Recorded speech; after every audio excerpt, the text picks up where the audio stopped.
Ela começou a vida sem recursos, dando aulas particulares de inglês. Hoje, 35 anos depois, emprega centenas de funcionários e tem mais de 7 mil alunos em escolas espalhadas pelo Brasil e nos Estados Unidos. Professora e empresária, ela é muito conhecida pelo bordão: pessoas diferentes precisam de métodos diferentes. Eu estou falando de Luziana Lana, nossa entrevistada do Retratos de hoje.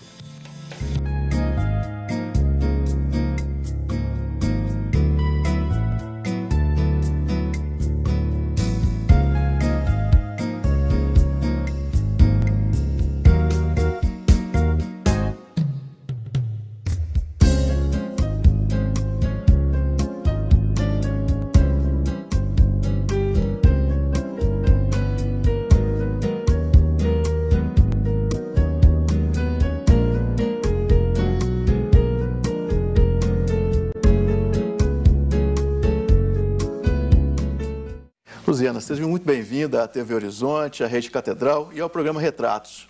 Obrigada, o prazer é todo meu. Essa vocação pela educação, por lecionar, começou quando? Bom, eu sou filha de professor, né? Quem nasce nesse ambiente de sala de aula, quando é pequenininha já aprende a dar aula, o negócio é dar aula. Eu sempre gostei de dar aula e eu senti que a minha estrela ia brilhar dando aula quando eu comecei a dar aula para as minhas colegas. Eu dava aula particular para as minhas colegas na escola. E eu gostava de fazer aquilo, era um prazer. Mas antes, já pequena, criança, tendo esse exemplo em casa, você já sonhava em lecionar? Para te ser franca, não. Isso era tão natural como dançar para um filho de dançarino, como tocar para um filho de músico. Eu pensava, por exemplo, eu queria ser astronauta, eu gostava de física nuclear, eu sempre gostei muito de matemática e física. E eu achava que esse ia ser o meu futuro. Só que eu me descobri dando aula, e dando muita aula, num período assim, intermediário da minha vida. Eu era estudante de comunicação e professora de inglês. Quando eu percebi, eu já não conseguia separar mais a Luziana da professora de inglês. Já era uma pessoa só. Foi uma forma natural, então. Foi. Você é natural de Belo Horizonte? Sou de Belo Horizonte. A minha família, eu tenho gente em Patrocínio e gente em Ubá, mas eu nasci aqui. E você disse agora que fazia o curso de comunicação. Isso. Fazia comunicação. Era uma vontade também, uma vocação? Olha, eu amo comunicação. Eu gosto de comunicar, eu gosto de televisão, eu gosto de rádio. Na PUC, onde eu estudei, nós montamos o estúdio. Eu era a voz da mulher, o Padre Nereu era a voz do homem. Sim. Na televisão, eu era a mulher, ele era o homem. Eu gosto de comunicação. E professor, o que é um professor? Professor é um comunicador. Com certeza. Que passa um conhecimento específico para um número específico de alunos. No fundo, eu estou fazendo o que eu estudei. Sou comunicadora. Você concorda com essa questão de o aluno, ele se sentir um cliente da escola, fica uma relação talvez um pouco comercial, um pouco fria? Eu achei bacana a sua pergunta, porque primeiro eu concordo. Porque desde que haja um pagamento, há uma prestação de serviço, há uma relação comercial. Só que não é só uma relação comercial. Sim. Da mesma forma, se você me perguntasse, quando você vai ao médico, você acha que você tem que reclamar? Existe uma relação comercial. Ele estudou para isso, você foi lá e pagou a consulta. Se não pagou a consulta, pagou o convênio. Não importa, você pagou. Exato. O comercial está presente, tem que ser respeitado e é parte do processo. Só que ele sozinho não faz verão. Acho que também tem um fator intermediário, que é o professor, que essa relação do aluno com uma direção de escola, talvez ela possa passar numa faixa mais comercial. Mas esse intermédio, né, do professor, né, que ele traz muito ali da relação humana, do modo como ele desempenha, acho que isso é fundamental. Bingo! Não tem conversa. Sem confiança, exato, não há aprendizagem, não há resultado. Não adianta. Quer ver uma coisa muito cara? Muito caro. É você pagar um curso, seja de que for, idioma, postura, seja lá o que for, bem barato, numa promoção maravilhosa e não aprender nada. Sim. Isso é caríssimo, porque você perdeu o seu tempo, você perdeu uma oportunidade de realmente aprimorar suas qualidades ou suas habilidades. Então, eu respeito muito o meu consumidor e acho que todas as escolas, todos os donos de curso que já estão no mercado há mais de 20, 30 anos, como é o meu caso, 35 anos, Sim. eles dão um testemunho de que respeitam essa relação. Sabe por quê? Ninguém sobrevive. Com certeza. Se você desrespeitar o seu cliente, o seu aluno, ele conta para o outro, que conta para o outro e acabou a escola. O efeito multiplicador negativo ele é muito mais rápido, né? Você falou de 35 anos, você foi uma das pioneiras, né? E você tem um método, uma metodologia de ensino também pioneira. Como que surgiu tudo isso? Bom, eu comecei a dar aula muito cedo e comecei a dar aula por um motivo, assim, eu precisava de ganhar dinheiro. Eu queria fumar. Era muito chique. Eu tenho quase 60 anos, eu tenho 59 anos. E na minha época a gente não tinha consciência do mal que o cigarro faz. Eu achava chiquérrimo fumar. Inclusive era incentivado pela televisão, pelo cinema, pelos meios de comunicação, achava bacana demais. pela sociedade também. Era o maior charme pegar o cigarro e fumar, né? Muito bem, chego na minha casa, tipo 15 anos, e avisei para o meu pai. Pai, estou fumando. Meu pai continuou comendo, no final do almoço ele falou assim, bom, se você já resolveu que vai fumar, você já deve ter resolvido também como você vai pagar o cigarro, porque eu não vou pagar. Meu pai era dentista da área médica e eu fiquei voiceless, né? Fiquei parada sem voz, porque ele tinha toda a razão. Que negócio é esse? Se eu estava resolvendo a minha vida, eu tinha que resolver como pagar o meu vício. Inclusive financeiramente. Aí o negócio foi dar aula de inglês e eu comecei a dar aula de inglês. Desde que eu comecei a dar aula de inglês, eu fui aprimorando, depois fui dar aula em curso livre. Mas tem um episódio que você comentava antes, você deu sua primeira aula pelo telefone, foi isso? Eu já dei aula por telefone. Olha, eu fazia qualquer negócio que eu achasse que ia agradar o meu cliente, que ia apresentar um resultado e que a pessoa ia ficar satisfeita. Ela queria conversar comigo em inglês. Não podia ir lá, eu pegava o telefone e conversava com ela 1 hora em inglês. Resolvi o problema. E aprendi inglês muito cedo. Então, como é que foi esse aprendizado de inglês que você teve? 2 coisas aconteceram muito rápidas na minha vida que facilitaram. Primeiro, o fato da minha mãe ser professora ajudou, que mamãe era antenada para a educação. Ela percebeu, desde que eu era muito nova, e que eu tinha talento para música, a musicalidade era boa, meu ouvido era muito bom. Eu aprendi a solfejar com 5 anos de idade. Antes de aprender a ler, eu já sabia solfejar. Então, meu ouvido era muito bom.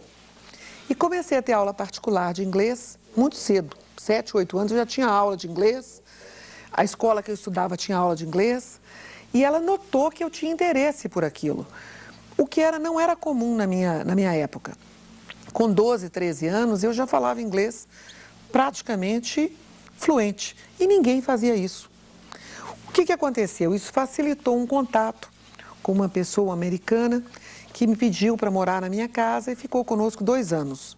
E foi minha tutora. Sim. Morando na minha casa e me ensinando inglês. Então, esses 2 fatores, o ouvido e também essa proximidade, a percepção da minha mãe, me colocar na escola. Eu sempre digo, você tem filho pequeno, eu sei, uma garota linda. Sim. Muito bem. Se você quer começar o estudo de idiomas com seu filho cedo, a melhor coisa que existe, a musicalidade. Porque o que é falar uma língua estrangeira? É emitir sons numa outra frequência, num outro ritmo, numa outra cadência. Então tem que educar o ouvido. O que educa o ouvido? Música. Perfeito.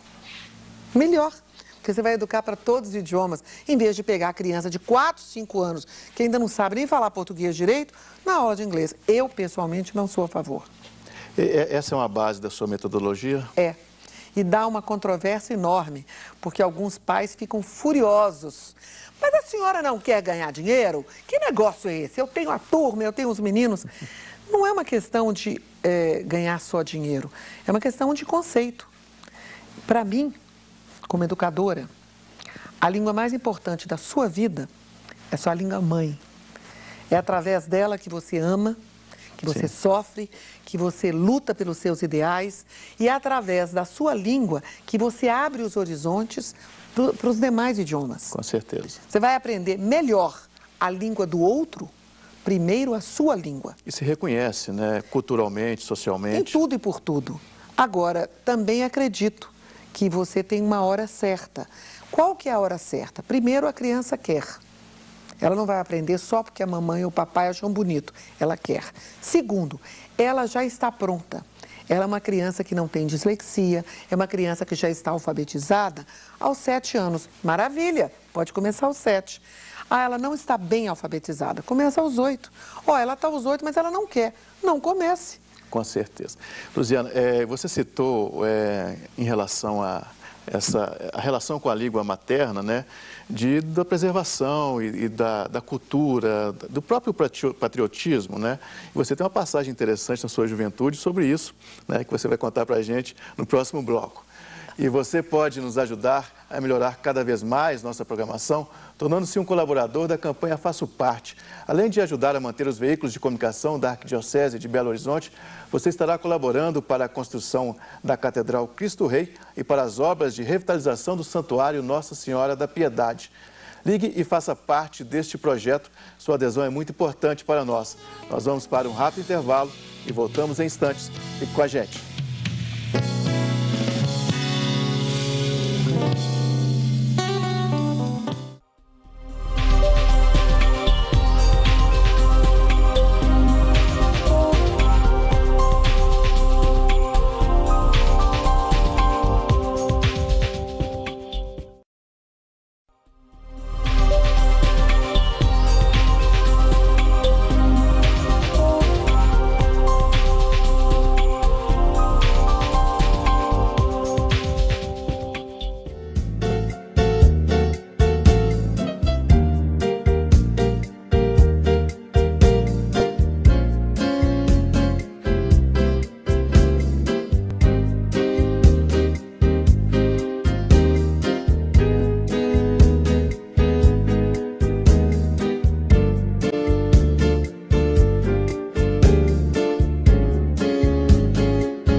Estamos de volta com o segundo bloco do programa Retratos e hoje conversando com a professora e empresária Luziana Lana.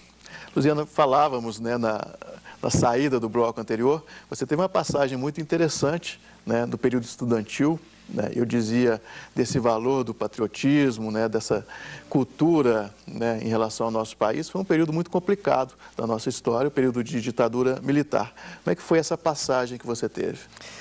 Comigo foi interessante porque, primeiro, meu pai era dentista militar, coronel da polícia. O que, até certo ponto, foi bom, porque me ajudou, pelo menos tirou meu nome do DOPS, né? Sim.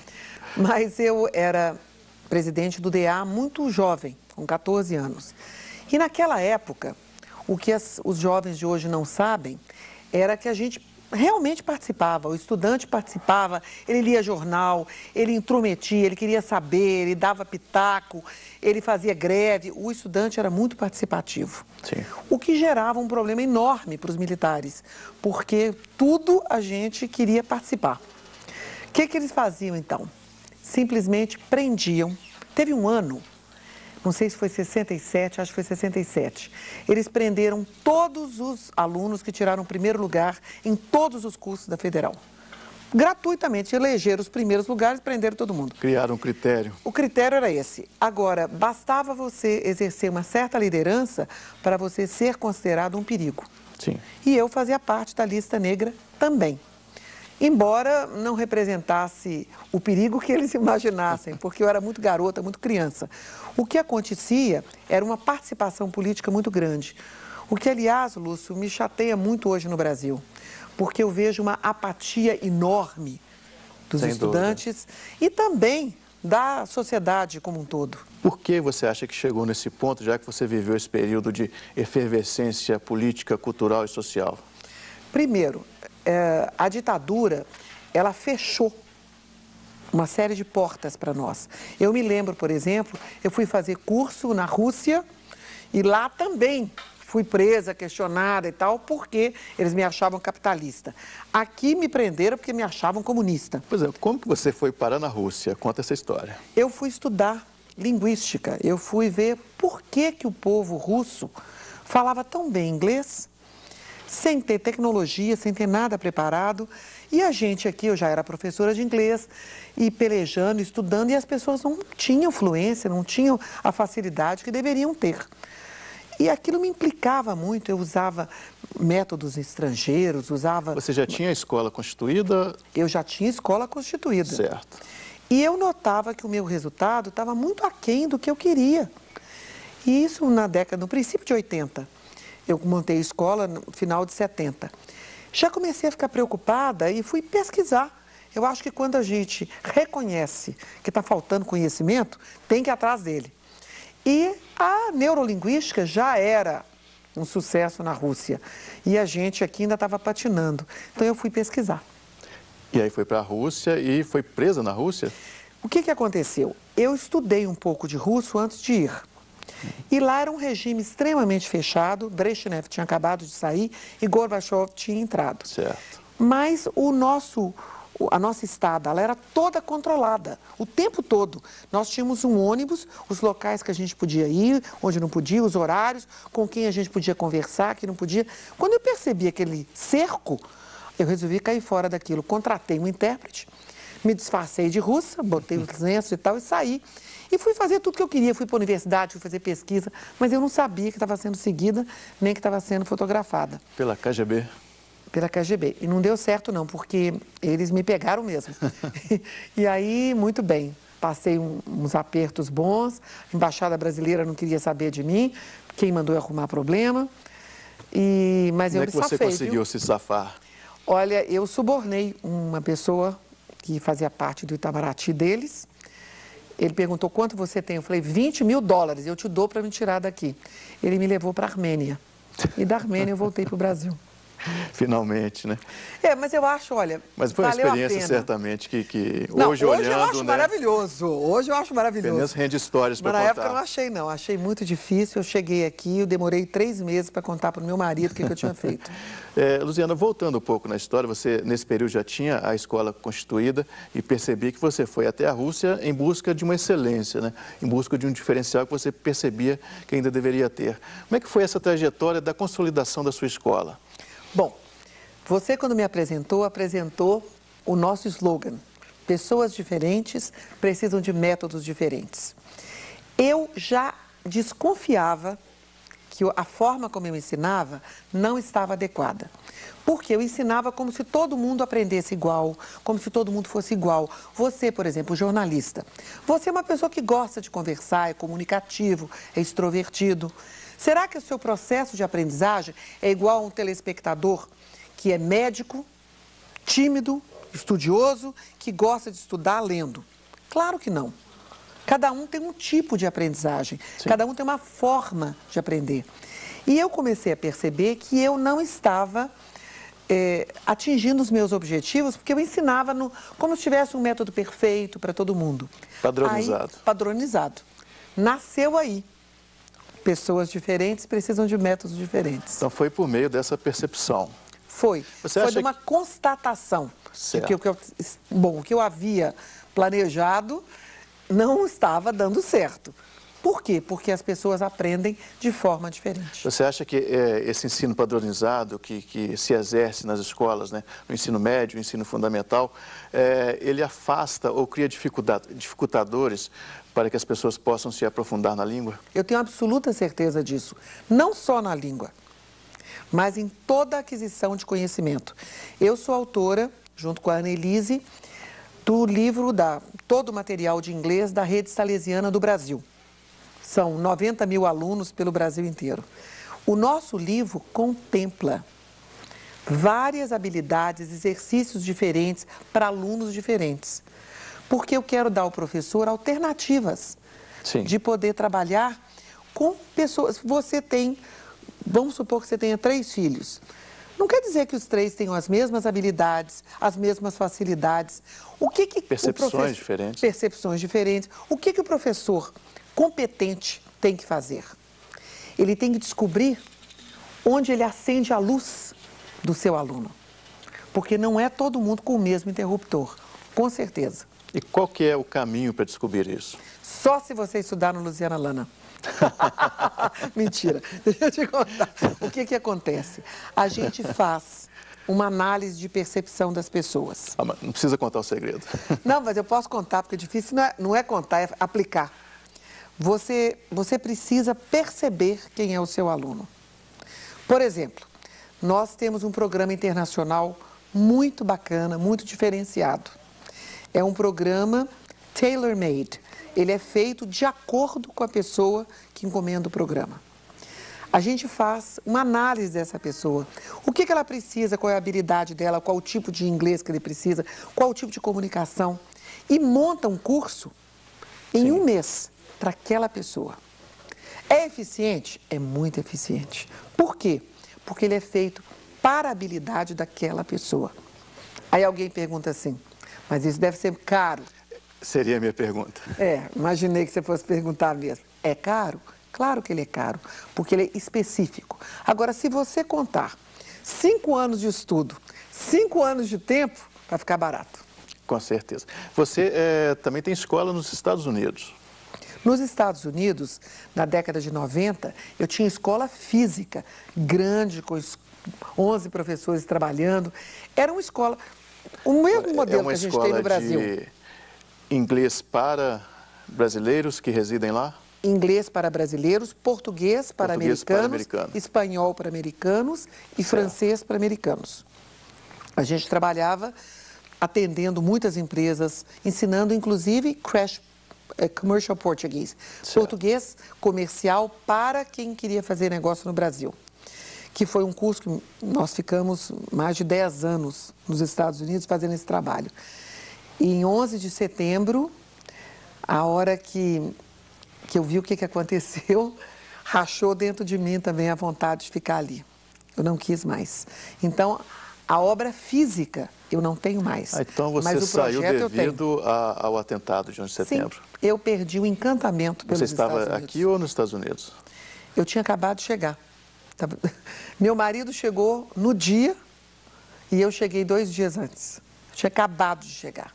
Eu tinha acabado de fazer minha mudança. Fazendo, então, parênteses na nossa conversa, como é que foi o sentimento dessa época? Eu dei uma entrevista no mesmo dia na televisão, na Rede Globo, sobre o que tinha acontecido nos Estados Unidos. E eu me lembro de ter dito que a minha experiência com os Estados Unidos era muito grande. Eu fui para os Estados Unidos em 1970, quer dizer, uma viagem, né? Uma parte grande da minha vida eu passei naquela sociedade. E eu dizia que eu tinha certeza que a gente ia ter uma guerra, porque isso não ia ficar barato para o mundo. E ficou caro para todo mundo. Sem dúvida nenhuma. Até hoje, né, nós temos os reflexos Caro para disso. todo mundo, porque o terrorismo tomou conta. Você vê, hoje a gente viaja na Europa, eu estive recentemente na Síria, 3 meses antes de começarem os conflitos na Síria, eu fui à Síria com os alunos de árabe. A nossa coordenadora de árabe, a Najwa Seif, é uma mulher maravilhosa que organiza as viagens, organiza os grupos. E eu fui junto com ela, liderando um grupo. E o que o terrorismo, o que a guerra faz? Destrói maravilhas, destrói a memória e a história humana. Então, é muito triste. Na verdade, é a falta dos valores, né, que permeia nosso mundo hoje, né? Bem, e nós vamos dar uma pausa na nossa entrevista, mas voltamos daqui a pouco com o nosso programa Retratos. Não saia daí.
Voltamos com o último bloco do nosso programa Retratos e hoje contando um pouco da vida e da história da professora e empresária Luziana Lana. Luziana, você realizou agora 35 anos da sua escola, né? Qual que é aí sua maior satisfação nesse período? Bom, ser professor antes de mais nada, ser reconhecido pela sociedade. A gente sabe, por exemplo, que na escala de valores da sociedade, as pessoas confiam primeiro no médico, depois no professor, depois no padre, no pastor e tal. Sim. Então, assim, a sociedade como um todo acredita na gente. Então, hoje, quando eu olho para trás... Nada mais justo, né? Não, é bacana. Cá para nós, todo professor, alguém que estiver me ouvindo, vai ter esse mesmo sentimento. É muito bom saber que, de alguma forma, você contribuiu para o crescimento de alguém. Então, não tem um lugar que eu vá. Ontem eu estava numa missa de 7º dia de uma pessoa. Vem alguém, me procura, me pega e fala assim, olha, queria tanto te agradecer. Minhas 2 filhas estudaram com você, uma mora hoje na Irlanda fazendo um trabalho internacional, o outro faz não sei o quê, não sei o quê. E com o inglês que aprenderam no Luziana Lana, quer dizer, isso é para mim um troféu. Não tem dúvida. Isso é muito bom, isso é um lado humano, pessoal. Segundo, eu não posso reclamar, porque eu acho que eu recebi todos os prêmios que alguém pode receber. O último, a medalha da Inconfidência pela presidente, a Você Dilma imaginava Rousseff. que chegaria onde chegou com sua escola? Nunca. Mesmo porque nunca foi uma preocupação crescer. Eu me lembro de falar com meu marido assim, o dia que eu tiver 350 alunos, a escola está muito equilibrada, vai ser o meu ideal. Eu não me lembro quando eu passei por 1000. Porque isso não era importante. Eu acho que esse é um recado importante para quem tem vontade de ter o seu negócio. O seu foco não tem que ser no sucesso, mesmo porque o sucesso ele exige uma série de harmonizações, né? Que às vezes não dependem só de você, dependem do mercado, da sua saúde, do momento que você está vivendo, da sua vida pessoal. Você tem um divórcio no meio da sua vida, você atrapalha a sua vida. Ele não tem um tempo determinado para acontecer. Quer dizer, é claro que tem uma parte importante sua, mas tem uma parte também de sorte. Sim. Então, o que eu sinto é o seguinte, o fato de eu ter me casado com uma pessoa que me ajudava, compartilhava das minhas ideias. Tovo nunca quis, ele é engenheiro, nunca quis trabalhar na escola, não gosta de escola, nunca. Ele foi professor, inclusive, universitário, por um período, porque a gente precisava do dinheiro. Sim. Mas não porque ele desejasse ser professor o resto da vida. Não, foi 10 anos professor e era professor ainda de prática das coisas, porque é o que ele faz muito bem, a engenharia. Certo. Isso eu acho que é um lado importante. Para a pessoa que tem vontade de começar um negócio, de ter sucesso naquilo que faz, a grande pergunta não está no mercado, nem naquilo que dá dinheiro, o que dá certo. A grande pergunta é interna. O que eu faço bem? O que eu posso fazer melhor do que os outros? Essa é a primeira pergunta e a primeira resposta. A primeira resposta vai depender muitíssimo do seu preparo para aceitar suas deficiências e suas virtudes. Você citou família. Como é que a família é integrada na sua vida de empresária, de professora e dentro desse sucesso que você alcançou? Eu tenho 4 filhos homens. E o meu filho mais velho é médico, seguiu outro caminho, é um médico muito bem sucedido. Ele gosta muito de idiomas e ele brinca muito comigo assim, se você tivesse pressionado, eu teria feito administração. Primeiro, não iria pressionar porque o talento dele era para medicina. Segundo, porque ele está muito bem na vida do jeito que escolheu. Os outros 3 são administradores. O mais jovem não tem interesse nenhum em trabalhar comigo, porque ele fala que empresa familiar é muito complicada e tal. Pode até ser que ainda venha trabalhar comigo. O terceiro, ele administra a escola. Ele já está na escola há 13 anos. Ele tem alma de professor. Ele gosta de gente, ele gosta de administrar a escola. Conviver ali dentro da escola. E ele participou, o que eu acho bacana, ele foi secretário, ele foi almoxarife, ele foi coordenador de escola, ele foi professor, professor da Asprom. Nós temos um trabalho social muito grande junto com a Asprom, já tem 11 anos. Ele obedeceu toda a escala de trabalhos certo. Conheceu até chegar... todos os... Todos. Até chegar a ser Hoje ele é o administrador financeiro, ele manda na escola e eu só cuido de método. É o que você faz muito bem. Essa metodologia sua, pessoas diferentes precisam de métodos diferentes. Ela se aplica também para a vida? Eu tenho certeza disso. Você quer ter fracasso? É só você querer de 2 filhos diferentes o mesmo resultado. É só você querer de 2 alunos, pessoas Sim. diferentes, de famílias diferentes, habilidades diferentes, o mesmo resultado. Não adianta, nós, graças a Deus, somos únicos. A unicidade do ser humano precisa ser respeitada. Todo mundo tem que ter o mesmo tom. Todo mundo que fala na televisão tem que fazer assim, estudar a mãozinha. Me irrita muito esses cursos que eles fazem. Todo mundo com a mesma mãozinha, acho uma chatura. Cada um tem que ter o seu jeito. Você citou o projeto social.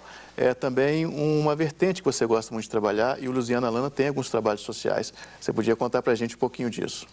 Bom, não sei se você já ouviu falar no Ticket Quentinha. Era um projeto maravilhoso na década de 90 que a gente convencia e pedia às pessoas, por favor, não dê dinheiro para as crianças.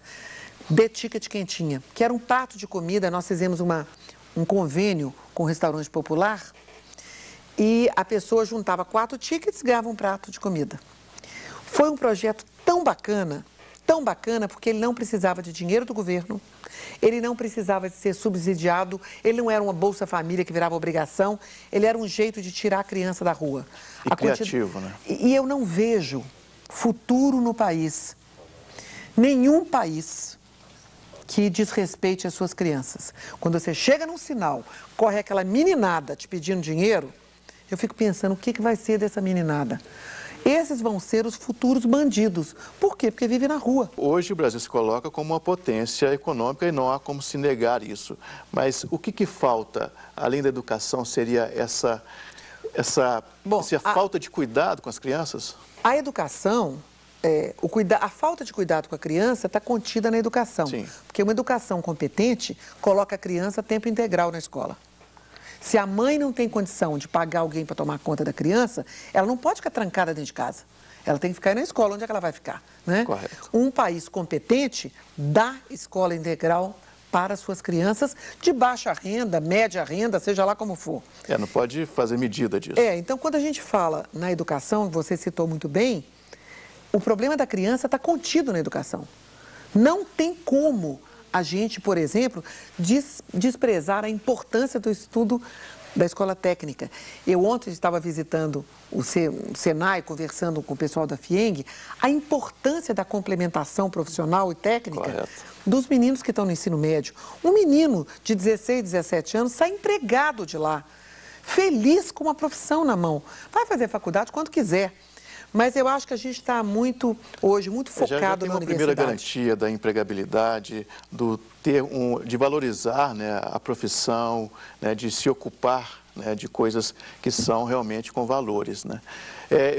Você tem um site, né, que as pessoas podem conhecer mais a escola, os projetos todos, que está aí na tela para quem quiser acessar em casa, luzianalana, com 2ns.com.br. Quem tiver interesse na nossa fundação, que é uma fundação que é a MUCIP, que faz muitos trabalhos sociais, é a mesma fundação que está organizando os voluntários mineiros para a Copa, e vai estar no nosso site também.